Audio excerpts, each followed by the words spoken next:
Welcome to Women in WP, a bi-monthly podcast about women who blog, design, develop, and more in the WordPress community.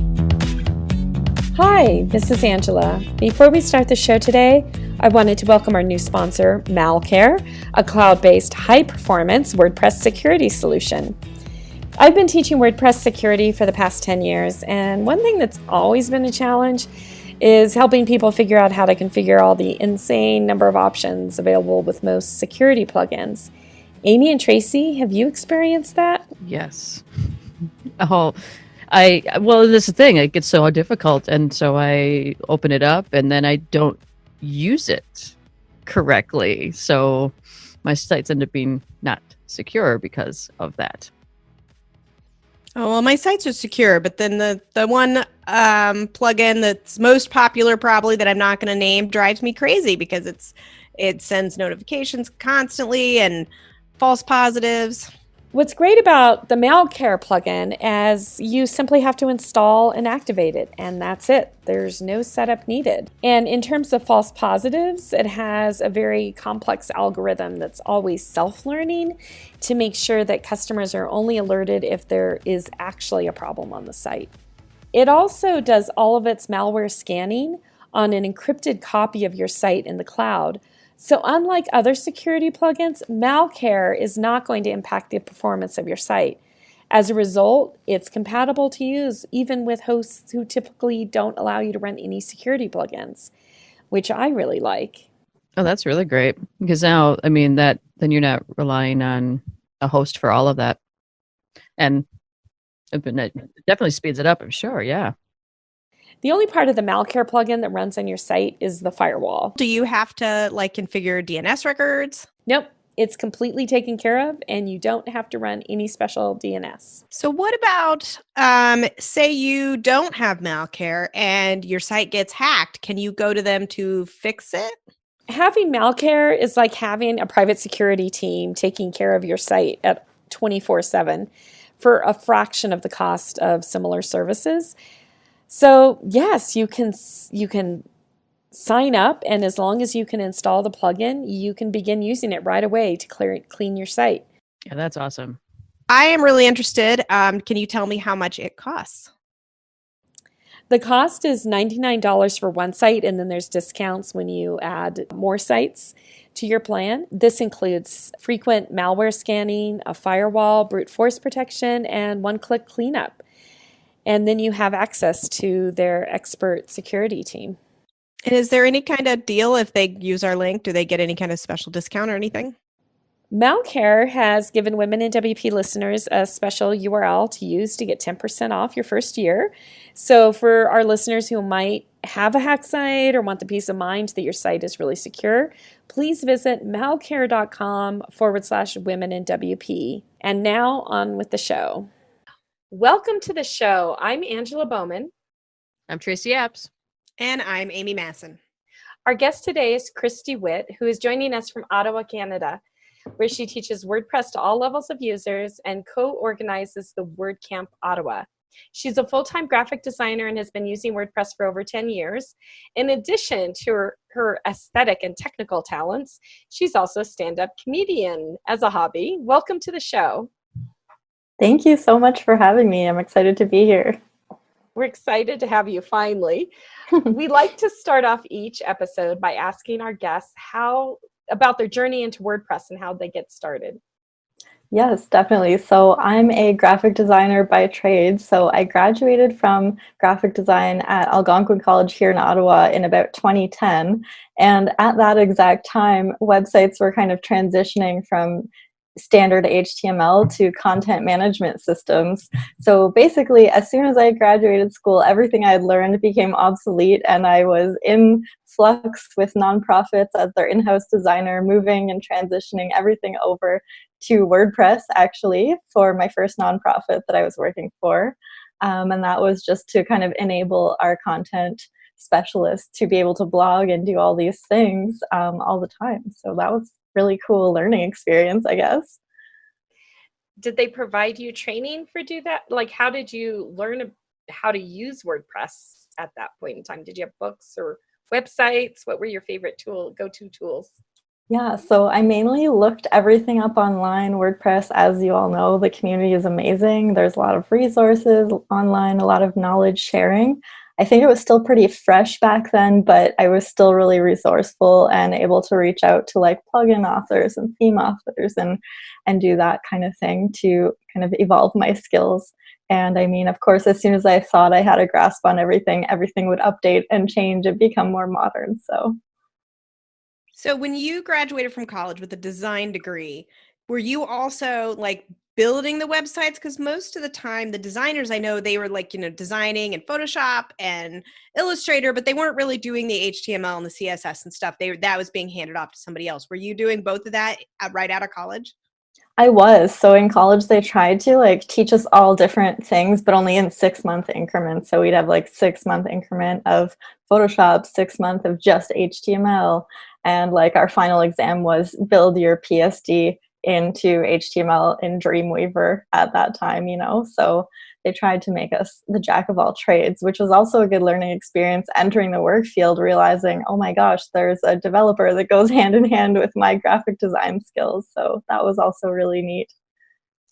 That's funny because when I was in the graphic design department, but I finished out with just a general art degree because, like it was just overfilled and like I couldn't get in the classes I needed. And I was already there for 6 years, in college. So, but I actually got downgraded for trying to like do all of the things. And so it's fascinating to me to hear that it has flipped. I'm glad it has, at least some places, because like like you said, like they all kind of go hand in hand, and they and when you get out in the work field and the work, you're just like, oh, there's all these different pieces, and you need to know like kind of all of them. What was your favorite part of all of those pieces? So, and you're referring to design versus development and all that? Design, development, whatever it is. Because I actually I see a very gray line, a very gray squiggly line between the two. So yeah, so it could be one and the same, but yeah. Yeah, for sure. I think I found design was good and fulfilling, but what was more fulfilling was being able to take it to the next level and code it or build it in a CMS and see your design come to life and knowing that you had that kind of a big part of that. I definitely see the value now that I've been implementing bigger websites and having a developer as a resource for sure. But Well, I work with my sister and she's a graphic designer. And so I build the website. So we have the system where, she's doing pretty much all the design and then it comes to me and I'm building the website. And what you said, I love watching, the design come to life as I'm taking her PSD and building it. But I just don't have the vision. Like I can't picture what it should look like. But once I see it, I can really get in there. And I love that aspect of just seeing it become a reality. for sure. So where do you get your design inspiration, and what keeps you fresh on the design tips and stuff, trends or whatever? Yeah. So oddly enough, I think a few years ago, Pinterest was a form of inspiration just in general. But I actually enjoy taking a step back from design and trying to seek inspiration in nature or taking a step away from the screen because you can just get totally bogged down if you're just staring at that screen, especially nowadays with the remote working culture and everything. You just like could never leave your house all day. So I guess that's what inspires me most is being outdoors and yeah, just kind of looking at things with a fresh set of eyes when you return to your desk, actually. It's funny because like I've done talks where I advocated for hammocks being a good business purchase for designers because I have made, I take a sketchbook out there and I, lay in a hammock and I'm like, I'm working. Yeah, that's I amazing. mean, and it's great for balance too, personal life and professional life balance. Yeah, very important for sure. Well, and what I've never been able to figure out, like if I see the design, I can like recreate it in Photoshop, but I can't ever figure out how should it look and where do you start when you're starting with the design? How do you figure out how it should look? Yeah, so I usually start with a project briefing with the client and kind of get a good handle on their business and what their goals are. And then from there, I will actually wireframe it in a first stage, of course, which is mainly just black and white, no images, maybe some iconography. And then from there, once that wireframing step is approved by the client, I use UX Pin so they can kind of interact and add comments, which is really handy. I love it, especially if you're working in different time zones too, because like overnight they can go in, add all their comments, then the next morning you're on top of all their changes. And then from there, I'll usually assess their brand guidelines if they have any. If not, then we have to take a step back and actually create brand guidelines from a design perspective. Oh, yeah. And then we kind of establish the tone, the message, the color scheme. And from between the brand guidelines and the end goals that we want the user to take, then I kind of put everything together after the wireframe has been approved. Then I'll slide in images and iconography and things like that. So, do you ever have a client that confuses a wireframe with a design and be like, I wanted colors and images? Oh boy. This has happened to me. This is why. Oh my goodness. I can only imagine, actually. So, I try to, when I can, present the wireframe and present all that context of this is just a wireframe. This is just a first step. I've totally done that too. And they're like, but I really don't like that font. And I'm like, oh boy, that's tough. I don't even know. Well, good. I'm glad that you haven't experienced that, because it is, I'm like, I don't. It will. It'll be different. The design, when the design phase comes. Yeah, that's what I like about our industry is there's all sorts of different challenges and people in different experience levels. And I think it keeps us on our toes and keeps us fresh as well. Like, how can we simplify our explanation of what we're doing and what the process is for all levels of experience and design, including no experience? Yeah, exactly. And I think just being a creative, it allows us to be creative about, those kinds of things. And yeah, I really like that, and communication as well. So for sure. You make it sound really easy where, we just create a wireframe and then we look at the brand guidelines and then we make the design. But there's a lot of magic that's happening between that wireframe, brand guidelines, and actually creating the design, because there's this certain level of creativity and spark, and sometimes I like to call it the page jewelry that happens. Like, there's the little elements to the page that make it very unique and creative. I guess it's that creative part. Like, where do you find, like, you mentioned nature for the creative inspiration, but like, I'm like Amy, like, I just look and I'm like, sure, I could create a wireframe, no problem. I could look at your brand guidelines and add some fonts and colors, but that's not like what makes it wow. So where do you feel like you draw your wow from? Yeah, it's tough to say. I actually try to take a step back and take kind of more of an abstract perspective on things. So finding an abstract representation of the key message that the brand is trying to portray. So an example is an event that I'm working on right now. I work for Eclipse Foundation, so we're doing EclipseCon, which is like DrupalCon or WordCamp Europe, so our version of that.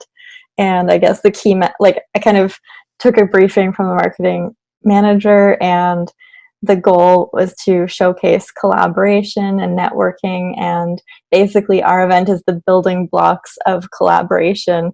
And I actually seeked inspiration of like children's toys and physical building blocks. And that was almost like it kind of turned into sacred geometry and geometric patterns and a representation of that. So it was like all of these things from like childhood to spiritualism to an end product that I actually wrote a whole rationale of like how this represents the building blocks of the foundation that we want to build with our event. So I guess it's everywhere. Inspiration's everywhere.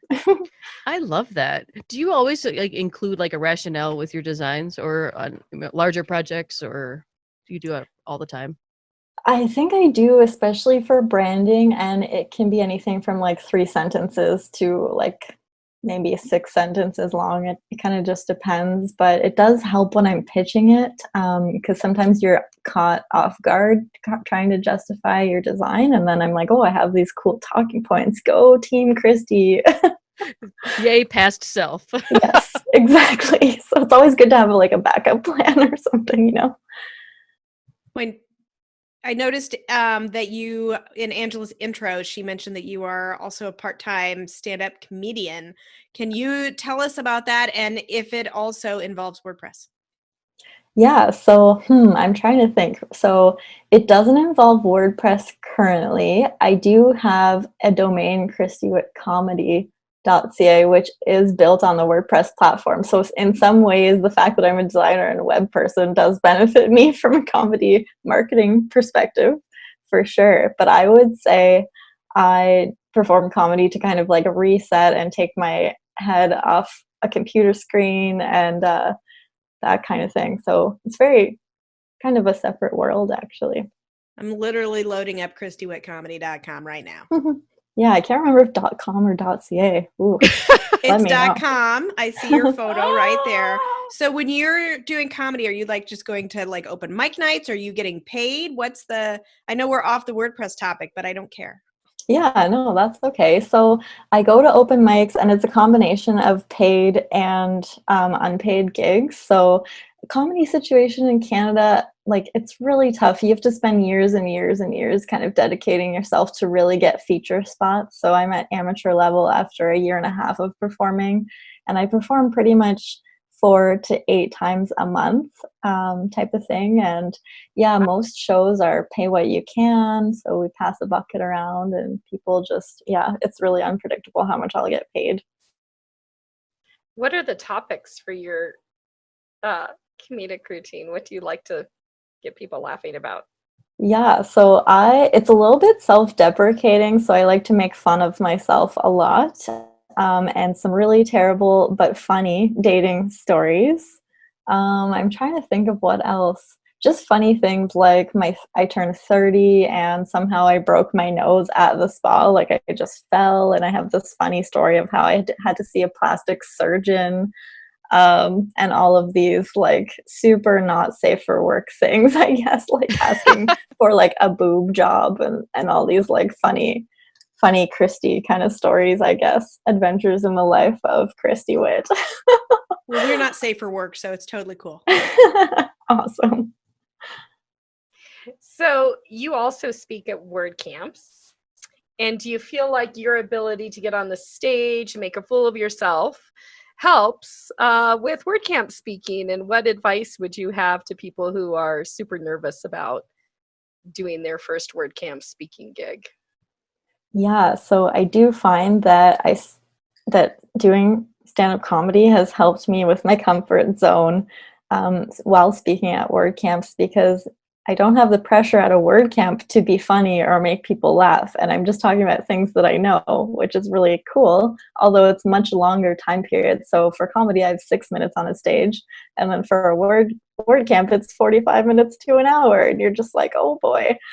So I'm trying to think like some words that other club owners have said to me before going on a stage for comedy was like, just remember, this doesn't matter, even before a comedy competition, because you're not getting paid. It doesn't actually matter. This is just your hobby, and it's just for fun, not to downplay my passion. But at the end of the day, it is a passion and a hobby. And I think like kind of treating WordCamp speaking that same way, that this is your passion and this is your hobby. And at the end of the day, people know it's hard to get up there and do your thing. Nobody's going to be rude. Like it's just not tolerated in the code of conduct, for one thing. So just for people who are about to speak at WordCamps, just remind yourself that, you know, this is your passion. You're chasing something that you're passionate about. And yeah, I don't know, just go for it. And the more you do it, the more you'll get comfortable at it. Same as stand-up comedy, actually. So which makes you more nervous, speaking at WordCamp or doing stand-up comedy? Actually, stand-up comedy, because I'm not allowed to bring notes on stage when performing in clubs versus WordCamps. I can reference my notes on my laptop if I need to, when I'm presenting. So that's a huge difference. If you freeze up, you have a backup plan, but with comedy, not too much of a backup plan. You're just You're kind of there. You're there, and yep. Well, it's interesting because you say that, and I remember I would go through that when I first started speaking, and I was like, oh, I'd get all nervous. But then I was like, wait a minute, like this is what I do for a living. Like I know this stuff. It's just a matter of like getting up there and and saying it and just being confident. I was like, wait a minute, no, I actually know this. And yeah, I hear other people, they're like, oh, I couldn't do that. I was like, no, you are a master of what you do. Like you absolutely can just get up there and just talk about that. It's harder for some of us than others, Tracy. Well, but you know your stuff. I know. You could like just go behind a curtain, right, and just say. I could do that. No, I've done a talk and I've been on a panel and I was just sweating through my clothes the whole time. And even though I know my stuff and I know what I'm talking about, the speaking to my peers has always been a problem. It's, when I used to be a school teacher and I could stand in front of those kids all day and talk and never had a problem. But, you put me in front of people my age that do what I do and then I just freeze up. Yeah, I did the keynote for WordCamp Denver summer before last, and I felt like I had to be entertaining because it's a keynote. It's not like you're talking about a technical topic and explaining something. Like I could do how to all day long, but that I just about imploded after that. I did implode a little bit after that. That was painful, and it was like almost 15 minutes of having to tell a story. And then the AV and everything, the AV and sound, everything cut out at the very end when it was supposed to be the big dramatic finale. There's like several hundred people in the auditorium. And I just went to the very edge of the stage and I'm like, can you hear me? This is the most important part. I just like delivered. That's when my teacher voice comes in handy. Yes, definitely. But I'm telling you, don't do a keynote. That's all I have to say. Yeah, that sounds once in a lifetime. Oh my gosh. So you are also a WordCamp organizer. I am. So I co-organize WordCamp Ottawa. I've been doing it for about 3 years now. So we have a pretty solid team. We're a small team, like six people, and then many volunteers help us in addition to that. But yeah, it's been really rewarding, especially last year's camp. We had so many people just coming up to us saying this was so helpful, because we also do the WordPress meetups here in Ottawa. And then people were just asking, oh, how can I learn more after attending meetups? And we told them about WordCamp. But then I started to see all these familiar faces kind of funneling through the system of knowledge sharing. So that was really cool and rewarding to see that we had impacted people's lives with something we do on a volunteer basis, Do you still do work with nonprofits, or do you work in other sectors as well? I mostly just work for nonprofits right now, yeah. So I've done some design for nonprofits, and I know that there's big differences. Any tips, because there are a lot of things to keep in mind with nonprofits? Anything special that you can give people advice on that want to do design for nonprofit sector? And also plugins that you like. Oh, there you go too.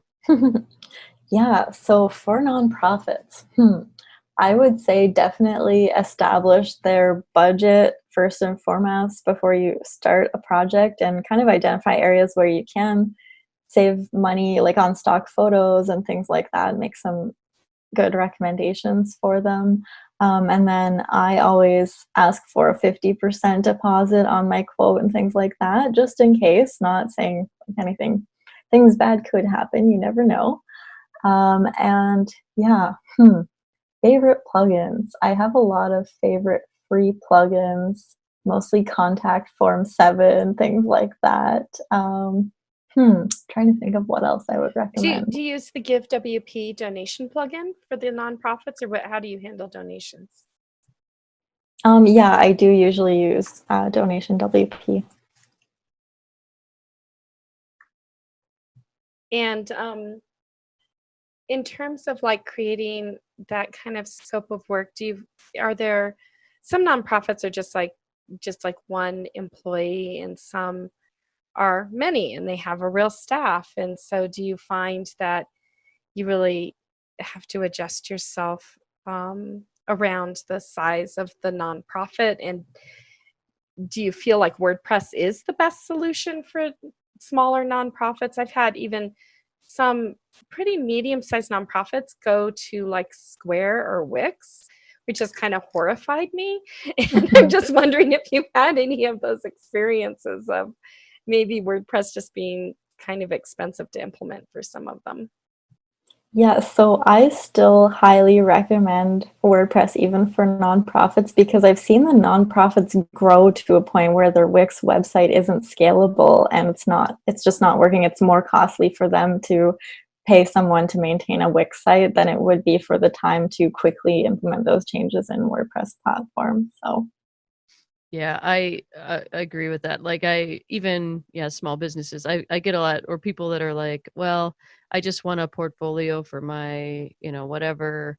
But if they have the chance, or if they think that they're going to grow, I'm like, Wix is there. I've had so many people that they started it and they're like, it was so easy to start, but now I can't grow with this. I can't change it. And yeah, that's definitely something I've experienced as well with client work. for sure. Well, my issue with platforms like that is that with the proprietary platforms won't let you export any of your stuff. So if you have a blog that you've been working on for a year, you can't export that blog and move it to WordPress. It becomes very difficult. Yeah, I was wondering, because someone was like, I don't know how you get that data, or if you can get that data, or it's just like, well, they let you import it just fine, but they Ah. will not let you export it. See, that's what I thought, but I wasn't sure. It's like a roach motel. You can come in, but you can't get out. Like those Well, traps. Yeah, and my challenge has been like, I would work with these nonprofits and then they'd have some volunteer who would say, well, I know Wix and I can do Wix, and they'll do a whole design, air quotes, because like the sites don't look that great, but they say it's easy. And then suddenly they're off and they're on Wix because they've got a new executive director. This executive director has a friend who's a designer who decides to do the design for them. And then suddenly it's like, oh, we're transitioning to Wix, and I didn't even know what was happening. And I feel like that's the hard part with nonprofits, because they're always looking to cut their budgets and make things simpler. But then they go with the volunteer who knows Wix. Oh yeah, that happens like with every church website I do. It's, we'll finish it and launch it, and they'll be like, oh, we have this church member who knows how to use Squarespace, so we're going to move it there. And it's like, well, why'd you pay me to do it then? Yep. But you don't have this experience, Christie. You're so lucky. Maybe we should come to Canada where the people are just. How do you find your clients and the people that you work with? Yeah, so it's mostly through word of mouth right now. So it's actually, I've used this print shop for print design for 10 years. And whenever clients come in asking them to update their websites for them at a printing shop, they refer them over to me. So that's been really good. I also just have friends that work in IT, and obviously these clients think that the IT person can also do web support. Know computers, right? You can do all of these things. Yes, exactly. So it's just through my network of like friends and connections through my professional life that I get just referrals through word of mouth strictly. I have not done any like paid marketing or anything fancy like that. That's awesome. I've had that. Like, you're a web developer? Oh, well, my printer I bought the other day. I was like, really? Oh yeah, that goes. People ask me all the time to fix their computers. I'm like, I don't know how to fix your computer. I can't even open Outlook. Like, don't bring your Windows machine to me and ask me to figure out your email. Oh man. Hey, what's my password? But people do. They think because you're good at this one part of working with computers that you know how to do every other thing. And, I can figure out my own email, but don't ask me to figure out yours. So you mentioned in your email to us about the WordPress community feeling very welcoming and supportive, particularly as a woman. but that also that when you've attended tech conferences, you've sometimes been like the only woman at the table at different things. Can you compare and contrast these different experiences and how it's impacted you both ways? Yes, definitely. So I would say the community overall, like speaking at WordCamps and things like that, I've never had any terribly bad experiences or anything like that, but I'm definitely sometimes the only woman at the table in different professional environments. I did some consulting for a little while last year, and I was definitely the only female at the table, and it was, I guess, what I didn't like was that I was kind of told to wear a suit and dress a certain way. Like I didn't like that aspect of it. And I get that we have to like look professional and things like that, presentable. But I was like, I kind of just feel like a piece of meat that's here for people to like look at. So I've had just uncomfortable experiences. Um, hmm. And other than that, I actually find it's harder to present, like basically before WordCamp Ottawa, we do the introduction to WordPress for beginners class just for a few hours, and that's 2 days prior to the conference for people who are total newbies. And I was co-teaching it, and I found people were just like, oh, you're teaching us, because I look so young and it's like an older generation. And then I think actually it's harder, not just being a female, being a younger looking female. Like I just look 10 years younger than I am. And then when I guess most importantly, as a woman in WordPress, what I recommend is having it's almost like a power pitch or a power slide of like, oh, I have X amount of years of experience. I've worked in all of these different industries, and hey, here I am. That way, people don't just look at you like, wow, she's such a young woman just teaching us WordPress right now. Why is this happening to me? Kind of vibe is what I can get. Because I guess with comedy, you can read the room when you enter it, and then you go and teach WordPress and you read the room because people are like, you're teaching us, like they're verbally saying that and their eyes are kind of lighting up, and you realize, oh boy, I have to like prove myself and earn the trust of these people, kind of thing, which I did. I did a live demo in that intro to WordPress with Gutenberg, and the demo, surprisingly, no technical glitches happened, which is incredible. Impressive, yeah. Doesn't always happen that way. Especially not with Gutenberg. Yeah, exactly. Anything live demos, it's like, okay. High risk, yeah. Very high risk. For sure. I mean, and that's really kind of, I mean, I've gotten that, well, what does she know kind of thing. I like the advice of like basically establishing yourself as, no, I actually do know what I'm talking about. I really wish that that wasn't the narrative that we had to, because I've seen people that were young or just out of college, and then so they actually were young and they entered into the field and they were like, oh, well, I just do this. And I was like, but you actually have a one up, like a leg up on all the people that have been doing this for a long time, because you have come with this fresh eyes. I wish that we could also value that and be like, yes, I am young, but I mean, younger than you, whatever. But I do have this experience, and I also have a fresh look at this stuff. Yeah, exactly. I think there's something to be said for, even as a recent graduate or something, having like this cool internship under your belt or that workplace experience, as well as your fresh education and stuff like that. So I highly recommend to even young females to find a mentor who has been in the field for a while, and maybe just get some advice or feedback on their resume, pitch, portfolio, and things like that. That way it's all about confidence and how you present yourself. So yeah, it's really good advice. I agree. I think with that. the confidence thing is huge. When you speak, whatever you're talking about, if you can speak with confidence, people will believe you, even if you're lying. So I would tell women in WordPress or anywhere, whatever you have to talk about, just, talk about it with confidence. Like you really know what you're talking about, and people will buy it and they'll respect you. For sure. Yeah, and you have 10 years of experience, which is just kind of amazing. And I would think that you're kind of a prime, like, instructor, presenter, that I think we also get hit on the other end, because I'm older. I feel like women will be like, what's she doing teaching? She's just like so old, or this, you know what I mean? It's just Mhm. it's kind of funny. So I wonder how much of it is male versus female too. Like as women, we're either docked because we're too old or we're too young, and what's just right. Like, can't, do I have just 5 sweet years that I need to maximize this experience? But yeah, I like that idea of presenting what your experience that you do have, because that's pretty significant. Yeah, for sure. Yeah, it's unfortunately we have to like earn people's trust and prove our worth in that initial introduction of anything we're doing, but it's definitely valuable, I guess.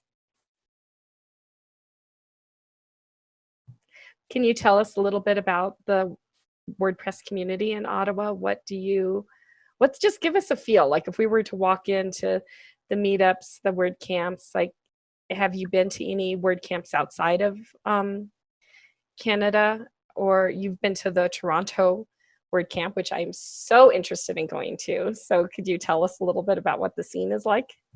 Yes, definitely. So I'll start with the Ottawa scene. So I would say basically it's really supportive. It feels kind of like family, and nobody ever undermines anyone or makes anybody feel stupid or less than another for asking anything. So you can come in, ask me anything. It's pretty cool in that sense. And then same with the WordCamp Ottawa itself. We have the happiness bar, things like that. It's very warm and welcoming environment. And I find we really just live and breathe our Canadian values of being the most friendliest kind of WordCamp. And we're so accommodating for our speakers that come in from the States and all that kind of thing. We have like a really strong network between the organizers of WordCamp Ottawa and especially the US. Like all of those people kind of know each other. And then I would say actually, as far as WordCamp Toronto goes, it was also a really good experience. Really welcoming. Toronto, like they'll definitely grind your gears a little bit more, ask a lot more questions when you're doing a talk. So be prepared for that. I had a 30-minute talk and 30 nice. minutes of questions, like the whole room of 30 people, one by one, asked me a question. So my backup plan and suggestion for everybody else is like, just once it derails like that, just say I'll be at the happiness bar to answer any questions for you. I was not prepared for that. And then I recently, actually earlier in February, did my first international WordCamp, which was WordCamp Vienna. Actually, it was super cool experience. Yeah, so that was 400 attendees. I was actually traveling for another conference in Europe for my work for Eclipse Foundation. So then I went to Vienna to speak at the conference right beforehand. And so yeah, 400 attendees, also very cool, welcoming. Europeans take a little bit longer to warm up to you. Like it's actually almost like 2 to 3 interactions, and then they're like, okay, now you're in, now you're one of us kind of thing. But that was typical for every activity I did in Europe, not just a WordCamp. It's just people have to see your face a few times and then warm up. So that talk was well received. It was 35 people in the room in Vienna at the University of Vienna as well. It was just the room layout was kind of intimidating. It was like a big lecture hall with like all these the seating and the huge projector screen, like the biggest room I've ever presented in, I guess. So that parallels to comedy, and that with comedy, you're more comfortable on stage when you know the room that you're going to and you've been there before and you know how the audience is reacting. And then at WordCamp Vienna, I opened the door and I was like, wow, this is a huge room. Okay, here we go. So I guess that was like the fun surprise, which it was cool. Everything went well and they didn't have any technical glitches or anything. It was full headset and all that. So all the volunteers were incredible and making sure I was set up properly. So that was great. Will you be going to WordCamp Europe this year? So far I'm holding out, especially everything with the coronavirus. Actually, I'm holding off on a lot of travel plans, to be honest, right now. Yeah, we are, all of us already have plans to go and be there, and tickets and Airbnbs. And so who knows what's going to happen. If they cancel the trip, do I still go and just sightsee? I don't know. Yeah. Yeah, it might We be. can make our own little conference, but we'll be in small numbers. So that's right. I can speak in that situation. There we go. See? All I have to say is port wine. There will be port wine and green wine. Yeah. Oh, yeah. Yeah, it's crazy right now what's going on with the virus and, how many things are being canceled. They just made an announcement. I live in a college town that the college is going to go for 2 weeks after spring break of online learning. Wow. So I guess it's just one by one, everything's being canceled. Yeah, it's crazy. It's even like we're kicking off our WordCamp Ottawa plans, and it's definitely like for consideration that we might not be able to do a camp this year, depending on how everything goes. So The website, it's isitcanceledyet.com. It's pretty funny. Yeah, it's a I funny haven't. website. I'll have to check that out. We'll put it in the show. Well, Well, hopefully this is over by then. Relevant. It won't, because this is I'm airing on it soon. right now. Is it canceled Yeah, yet? is it canceled yet.com. Yeah, let me check this out. And I'm really sorry that Colorado sent you a case. I really apologize for that. Actually, we didn't really send it to you. It was one of your own citizens came to visit Colorado, and we sent her back with the virus. But apparently, it's not circulating in our community. Don't go This to poor Ottawa woman has. Colorado. Just I mean, it's everywhere. I mean, I live in a college town. Professors here travel all the time. We have a huge international population. I mean, even though it's a small town in Indiana, I fully expect that we're going to have it here and we're going to have it soon. Yeah, for sure. So we'll just band together on Zoom and have happy hours remotely with all our we have our to have women a and happy WP hour soon. friends. Yeah. Definitely. Well, thank you so much for joining us today. Before we go, can you tell our listeners where they can find you online? Yeah, definitely. So ChristieWittComedy.ca. And then you can also find me on Instagram, Creative Christabel. Yeah, those are my socials. We'd like to give a special thank you to Malcare for sponsoring this episode. Want to be on the show? Sign up on our website at womenandwp.com. Be sure to follow us on Twitter and Instagram and join our Facebook group. Thanks for listening. See you next time.